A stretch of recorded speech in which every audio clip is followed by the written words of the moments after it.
set? You all set to go? Well, it's a great honor to have the Prime Minister and the Crown Prince of Bahrain. That's a fancy two titles, I want to say. I don't know if I'd rather be the Prime Minister or the Crown Prince. I think I'd take the Crown Prince. And very importantly, your son, your beautiful son, who has a great reputation, you know that. Thank you, Mr. President. Great reputation as a smart, hardworking guy, so it's good to say hello to you. Congratulations.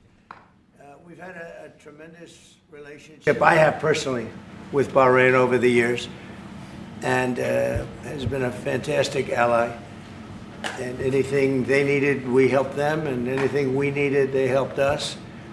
And we're going to be talking about a lot of different things, including the most perfect military maneuver that anybody's seen probably in 50 years, which took place a few weeks ago in Iran, knocked out their entire potential nuclear capacity. And it was obliterated. You know, I used that term. They said, well, maybe that's too much. I said, no, it turned out it was more than obliterated. They can't go back. And we're just really going to talk about some things, including trade. We're going to be discussing trade. We do a lot of trading with Bahrain. And we're going to have lunch after this, but we'll take some questions. At first, I'd like to ask the Crown Prince to say a couple of words. And he also has a father who's living and well and doing fantastically, as I understand it. He is. And somebody who's respected all over the Middle East and all over the world. And thank you very much for being here. Thank you, Mr. President. Thank you, one and all.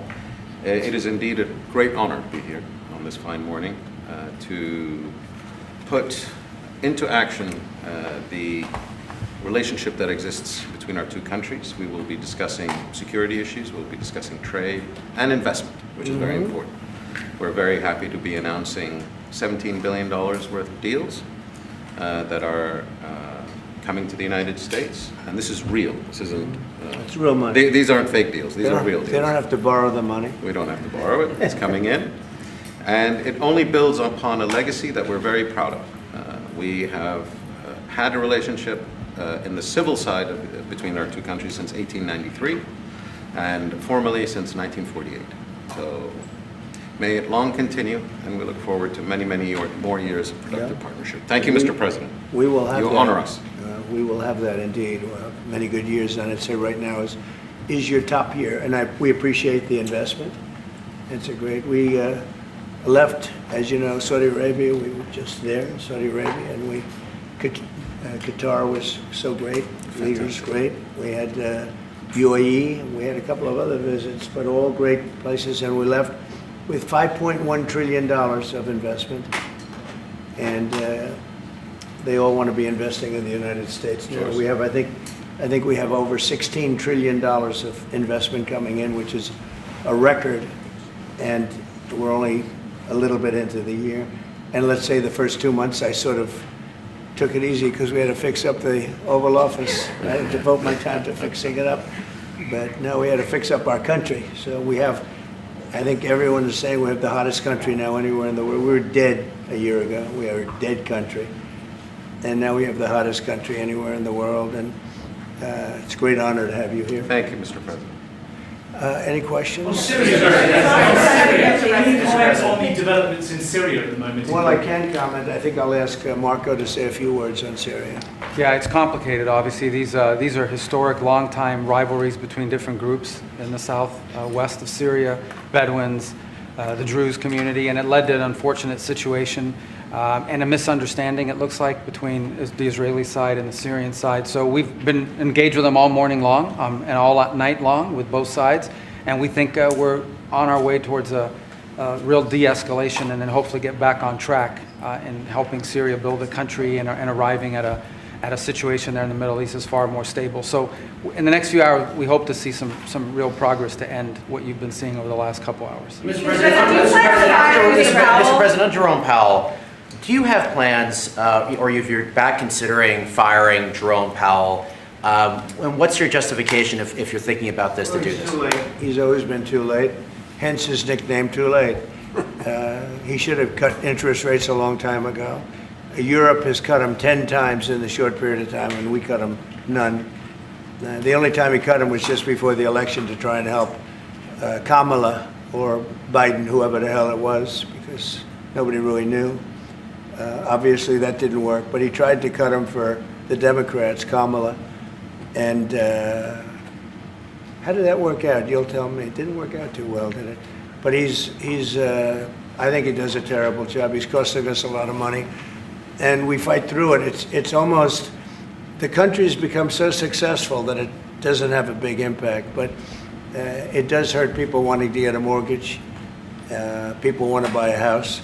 He's a terrible Fed chair. I was surprised he was appointed. I was surprised, frankly, that Biden put him in and extended him, but they did. So, no, we're not planning on doing anything. We're very concerned.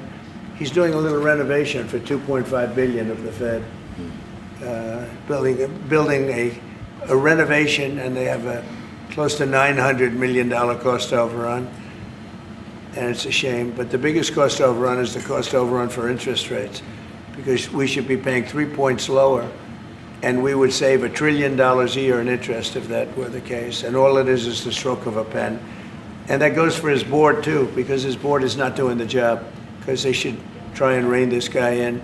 So he's doing a lousy job, but no, I'm not talking about that. Fortunately, we get to make a change in the next, 8 months or so. And we'll pick somebody that's good, and we'll pick somebody. I just want a fair job. We want to see lower interest rates. Our country deserves it. We're making a lot of money. We're doing great as a country. We have no inflation.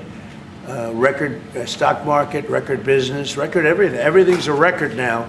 We had the worst inflation in history under Biden, and now we have almost no inflation. We've done a great job, and we should have the interest rates cut. So you were saying the other day that Scott Bessent, you're so happy with him at Treasury that he's not your top option to replace Jerome Powell whenever that may be, whenever you decide what you want to do with him. Scott's doing a very good job. I'm very happy with Scott. Is Kevin Hassett on the top of your list? Kevin's somebody would consider. Kevin is fantastic, too. We have a lot of good people for that job. It's not a tough job, to be honest. Assuming you're smart, it's not a tough job. If you're a dummy, then I guess it's a tough job. But it might be one of the easiest jobs I've ever seen. And now on top of it, he's building a close to $3 billion little nest egg for himself. He's not doing the right job. We should be saving $1 trillion a year in interest. When he talks about cost, we should be saving. Think of it, $1 trillion a year. Add that with the tariffs and everything else. But he just doesn't want. He's a knucklehead. But we'll see how that. We'll see how he's listening to this. That's a strange conversation. But we like to say it like it is. But we have a lot of people that want that job very badly. And I'm only interested in low-interest people, sure, frankly, because you don't need. I know. So they had the 71 different economists and people experts that they picked about a month ago. I was the only one, along with one person from maybe the Wharton School of Finance. The two of us got it right. 69 people, including Powell, got it wrong. And he wants to hire thousands of new people to help him decide where we're going in the future. It only takes one good mind. It doesn't take 5,000 good minds. So they're expanding the Fed. It's the dumbest thing I've heard of. But it's very autonomous. Just to follow up on that, sir, are you completely ruling out the idea of firing Jerome Powell? I don't rule out anything, but I think it's highly unlikely unless he has to leave for fraud. I mean, it's possible there's fraud involved with the $2.7 billion renovation. This is a renovation. How do you spend $2.7 billion? And he didn't have proper clearance, et cetera, et cetera. So that's going on. So there could be something to that, but I think he's not doing a good job. He's got a very easy job to do. You know what he has to do? Lower interest rates. Have you drafted a letter to send to Powell if you decide that you are going to fire him? Have you drafted a letter? No, I haven't drafted a letter. So you didn't show a letter to Republican lawmakers last night? No, I talked about the concept of fire him. I said, what do you think? Almost every one of them said I should. But more conservative than they are. Mr. President, No, we talked about it. In fact, we had 11 of the 12 people here yesterday, for a very big bill having to do with crypto, et cetera, and other things. And all of the votes are going with us, every single vote. But during the conversation, when we were talking about it, I asked, what would you do about that? They all said would fire him. Mr. President. Mr. President. Thank you for taking my question, sir. You were in Pennsylvania yesterday. You unveiled $92 billion worth of investments. One of those jumped out, though, $15 billion in Homer City to build the largest natural gas power plant ever. I was at the rally where you told Homer City residents that you would not forget them when the biggest coal plant in Pennsylvania closed down. You delivered for them yesterday. What message do you have to those residents? Well, I'm happy. Homer City, I was there, and I said, I'm going to produce something, I don't know what, because they had shut down this massive coal plant, one of the biggest in the country. And it was just purchased by the gentleman that you met yesterday, a very substantial man. I don't know if he's maybe not as substantial as you, I'm not sure. But he's pretty substantial. You know who I'm talking about. And they're going to spend billions of dollars on rebuilding it, and it's going to be the largest plant of its kind in the world, I believe, actually in the world, and it's going to be great. So we really fulfilled that promise to Homer City, but it's to Pennsylvania, basically. I won Pennsylvania, and very conclusively won Pennsylvania, so I owe them a big debt of gratitude, but thank you for bringing that up. We raised 92, it's actually going over 100, so it'll be over $100 billion to be invested in Pennsylvania. It was Pennsylvania Energy Project. So we had, everybody was there. Larry Fink was there. I mean, everybody was there and done a great job. The senator did a great job. And we were very proud. That was a great meeting yesterday. Thank you very much. Mr. President, actually for each of you, so for the Crown Prince, are you planning on taking any of the Patriot missiles that you're going to receive from the United States and divert those to help Ukraine? We have no current plans, as we have an operational requirement inside Bahrain to keep them there for the present time. He's got plenty of them, too. And Mr. President, on the fentanyl bill, They're wonderful. They're wonderful pieces of kit. They work very well. American technology is the best. Yep. and on the fentanyl bill that you're That's signing. maybe the most important part of this. He has his choice of everything, and we make the best military equipment by far in the Bar world. none. There's nothing close, right? Bar none. Yeah, thank you. And on the fentanyl bill that you're signing today, do you hope that that's going to restart law enforcement cooperation with China on getting the fentanyl? Yeah, I think China's been helping out. I mean, it's been a terrible situation for many years with fentanyl, but since I came here, we're talking to them, and they're making big steps. They're also, as you know, being penalized. You know that, right? They're being penalized with tariffs because of the fentanyl, but they want to do something. We'll see what happens. Mr. President, I know. Thank you, Mr. President. An American from Tampa was beaten to death. He was killed by Israeli settlers in the West Bank. His family has been calling on you to help prosecute his killers. Are you going to do that? An American from Tampa? Yeah, your first sentence is really, go ahead. Okay, an American citizen from Tampa, Florida, has been killed in the West Bank. His family has been asking on you to prosecute him. Are you going to help finding his Yeah, killers? well, so first of all, have you seen yesterday, Ambassador Huckabee has asked the Israelis to conduct an investigation. We want to get all the information about who was involved. We protect all American citizens anywhere in the world, especially if they're unjustly murdered or killed. So we're gathering more information, but I hope you saw yesterday Ambassador Huckabee in Israel asked the Israeli authorities to produce an investigation and concrete information about who was responsible for his murder. They're reporting that tomorrow. We have a meeting on it. They're going to be reporting that to me. Can I ask the Crown Prince a Yeah. question, please? Do you think that the Gulf area now is more secure, and do you believe that a negotiation with Iran is necessary at this stage? Well, I definitely believe that the volatility of the situation has been reduced. And we didn't know where it was going to go on the Sunday. We were very glad when we found out on the Monday. Let me put it that way. And should the Iranians want to negotiate, I believe the ball's in their court. That is the true reality of where we stand today. they are the ones that stand to benefit from a negotiation. And they do. They want to negotiate. They want to negotiate badly. We're in no rush because, we said we could have made a deal. They should have made a deal. And then we bombed the hell out of their various places. We're in no rush, but if they want to negotiate, we're here. Yeah. Mr. President, I know you want to move past all this intrigue over the Epstein files, but I do want to ask you to clarify something you said this morning. You said this was all a hoax. Has your Attorney General told you this was a hoax? What evidence have you seen of that? No, it's not the Attorney General, no. I know it's a hoax. It's started by Democrats. It's been run by the Democrats for 4 years. You had Christopher Wray and these characters and Comey before him. And it's a bad group. It started, actually, look at the Steele dossier. That turned out to be a total hoax. The 51 agents, the intelligence, so-called intelligence agents, it was a hoax. It's all been a big hoax. It's perpetrated by the Democrats. And some stupid Republicans and foolish Republicans fall into the net. And so they try and do the Democrats' work. The Democrats are good for nothing other than these hoaxes. They're bad for policy. They're bad for picking candidates that can get elected. Like in New York, we have a communist running. He may get elected too, actually, but he'll destroy the city. No, I call it the Epstein hoax.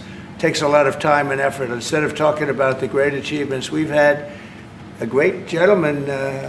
Yesterday, as you know, went on CNBC and he made the statement that Trump may go down as the greatest president of all in the United States. And instead of talking about the things we've achieved, we've had tremendous achievement. They're wasting their time with a guy who obviously had some very serious problems, who died 3-4 years ago. I'd rather talk about the success we have with the economy, the best we've ever had, and all of the things we've done, including in the Middle East. I mean, you see it. Instead, they want to talk about the Epstein hoax. And the sad part is it's people that are really doing the Democrats' work. They're stupid people. Yeah, go ahead. Mr. President, there's lots of reports coming into this meeting that you planned on firing Fed Chair Jay Powell. Markets Is that reacted. right? Those are reports, but they're not true. So what would be useful to know, are you committed to picking someone from the outside? Are you going to interview individuals that are so on the many board people right that now? want that job. I have people that I've known a long time, they're calling me, begging for the job. You know what you need there? A smart person with common sense, but you need a very smart person for that job. I think it's one of the easiest jobs in government. You show up once a month and you make a statement about where the economy's going, and we're going to raise or lower interest rates. It's probably the easiest job I've ever seen. That's why I'm trying to figure, why does he want to expand and add more people? He's going to add more economists to tell him what to do. But the economists, I was right. All the economists were wrong. They admitted it. They admitted it this morning. Quiet.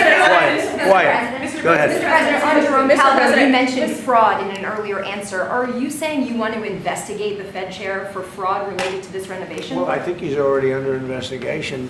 He spent far more money than he was supposed to on rebuilding. I didn't see him as being the kind of guy that would want to have parks, rooftop parks and everything else on top of buildings, but who wants to spend that money for the Fed? The Fed is supposed to sit there and say where interest rates are going and a couple of other very easy things to do. And he spent $2.5 billion. I think he's got some problems. Mr. President. Thank you, sir. You also reported a monthly surplus in the month of June, $27 billion. $25 billion. A ton of money. With these new tariff rates coming into effect on August 1st, we're going to be bringing in even more tariff revenue specifically. How much revenue do you think we can consistently bring in from these tariffs, and how big of a game changer is this, not only for the economy, but also fiscal responsibility? Well, we're going to be bringing in, already we've brought in over $100 billion. We'll be bringing in hundreds of billions of dollars. And the tariffs really haven't kicked in that much other than automobiles and steel. August 1st is a big day. August 1st is when very substantial money comes into our country. We've made deals with a lot of great places, but we had one yesterday, that was announced. We have another one coming up, maybe with India. I don't know. We're in negotiation. When I send out a letter, that's a deal. In other words, that's a deal. They don't want to ever say that. Oh, how many deals have you made? The best deal we can make is to send out a letter. And the letter says that you'll pay 30%, 35%, 25%, 20%, in one case 50%, Brazil, and because what they're doing to their former president is disgraceful. I know the former president. He fought like hell for the people of Brazil, that I can tell you. And I believe he's an honest man. I think what they're doing to him is terrible. So, yeah, we have some pretty good deals to announce, but every time we send out a letter, that's the deal. The big one really is going to be on the 150 countries that we're really not negotiating with, and they're smaller. We don't do much business with them. Because you have a lot of countries, you have over 200 countries, and a lot of people don't know this, but we'll have well over 150 countries that we're just going to send a notice of payment out, and the notice of payment is going to say what the tariff, and it's all going to be the same for everyone, for that group. They don't, they're not big countries, and they don't do that much business. It's not like the ones that we've agreed with, like China, like Japan, where we're negotiating with them, but I think probably we'll live by the letter with Japan. We're very close to a deal with India where they open it up. Indonesia yesterday was, it wasn't an open country, now it is. And they have tremendous copper, quality copper, and probably the most copper. And we made a deal with Indonesia. We pay no tariff, zero, and we have total access to trade. That's a phenomenal deal for our companies. And we've agreed with them, as you know, on 19%. They pay 19%. And it's a good deal for them, and it's a good deal for us, so in that case. But we have a number of them coming up.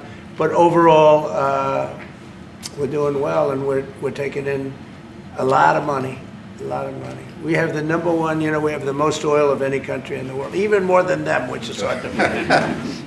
But we have a little larger piece of land, right? We do, sir. But May it well be so. we're number one in the world in oil, and we're drilling, and today it hit $64 a barrel, which is great, and that'll help stop wars, actually. If you want to know the truth, it's going to help stop wars, and we hope to get it down a little bit more.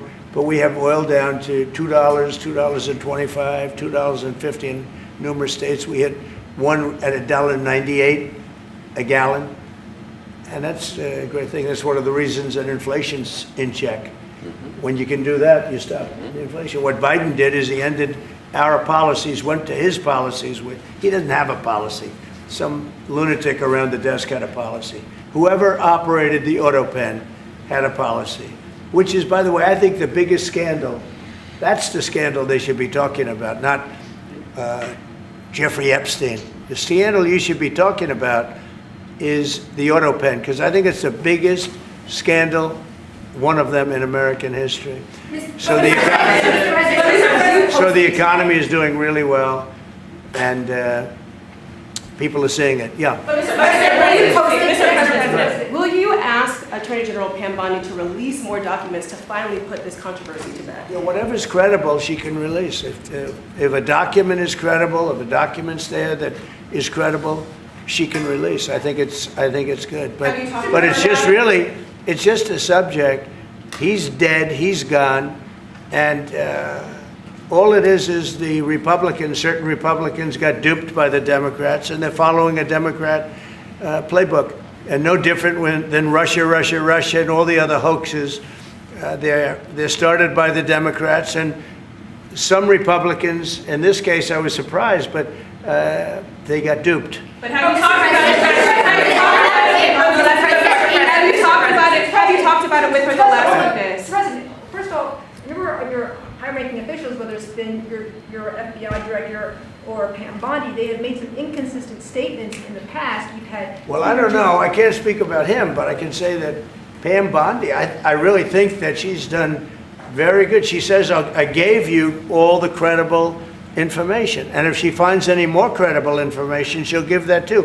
What more can she do than that? I mean, honestly, what more can she do? And we do have bigger problems. We have problems with millions of illegal people that came in here, and they're killers and murderers. We have 11,888 murderers that were allowed into our country by Biden, sleepy Joe Biden, stupid Joe Biden.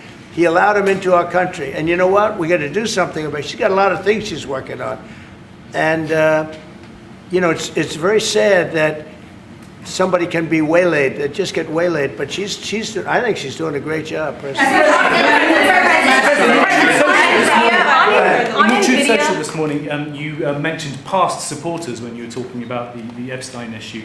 Does that mean that you're effectively disowning any supporters who are now calling? I lost a lot of faith in certain people, yeah. I lost, because they got duped by the Democrats. The Democrats are good for nothing. They've done a terrible job. They almost destroyed our country. If I didn't get elected, all these numbers you're hearing about, they found $25 billion and another 25 is coming in and hundreds of billions of dollars is pouring into our country. And we just got the biggest tax cut in history. We just got the biggest regulation cuts in history. There'll be no tax on tips. There'll be no tax on Social Security. There'll be no tax on overtime. There'll be no tax on so many other things. You're allowed to deduct your interest from a car payment. That's never happened before. You borrow interest. You borrow money to buy a car if the car is made in America. And by the way, factories are being built all over America. Car factories, AI factories. But you get a deduction on your interest. Nobody ever thought of that before. It never happened before. And, you know, these are the things that they should be talking about. The Big Beautiful Bill is one of the greatest pieces of legislation ever in this country. And the Democrats have nothing to combat it. So they say, oh, it's death, death. Oh, that's good. And then they give it to the fake news, which is you and a few others. And the fake news talks about the bill is death. The bill is actually life. The bill is life, and it saves our country. This bill is incredible. Look at the results already. So we have $16 trillion being invested in our country. And this great gentleman and his family just came in with another billions of dollars. And if he didn't like the country, if he didn't like where we were going, he's very smart. He'd come, maybe he wouldn't even come. I think maybe he wouldn't even come. You'd save your time. But, because, you know, it's one of those things. But if he didn't like where this country was, he wouldn't be investing billions of dollars in this country. But think of it, $16 trillion, more than has ever been even contemplated before. And we haven't even started yet. So that's what I want to talk about. I want to talk about the success. And the Democrats have nothing to show for what they do. They almost destroyed. They allowed 25 million people to come into our country, gang members, jailbirds, from all over the world, not South America, from all over the world. They allowed them to come into our country from mental institutions, insane asylums, just walk right through. They couldn't come into your country. They couldn't come into any country in the world except our country. And they came in from the worst places, gang members, drug dealers. They all came in. Turn it off, please. They all came in. And I'm doing something about it. We have it under check right now. We got rid of a lot of the murderers already. Some of them we put in our prisons because they're so bad we don't want to take a chance in putting them in a foreign prison, have them come back. But we've done a great job. Our country's in great shape. We literally have the hottest country anywhere in the world right now. And it's true what the king said, what a lot of people said. We were a dead country. 1 year ago, we were a dead country. We were laughed at all over the world. We had Afghanistan with that horrible embarrassment, most embarrassing moment in the history of our country. Look what happened with Russia and Ukraine. That should have never happened. Look what happened with Israel. That would have never happened. Hamas had no money. Iran had no money. There was no money to do an attack like that. All these things that happened that wouldn't have happened if you had good leadership. And that's what you should be talking about. Thank you very much, everybody. Thank you. Thank you. Thanks, guys. Let's go. Thank you, press. Hey, thank you. Come on, guys. Thank you, press. Thank you. It's another day in paradise. Thank you, Mr. President. Thank you, Frank. Thank you. Thank you.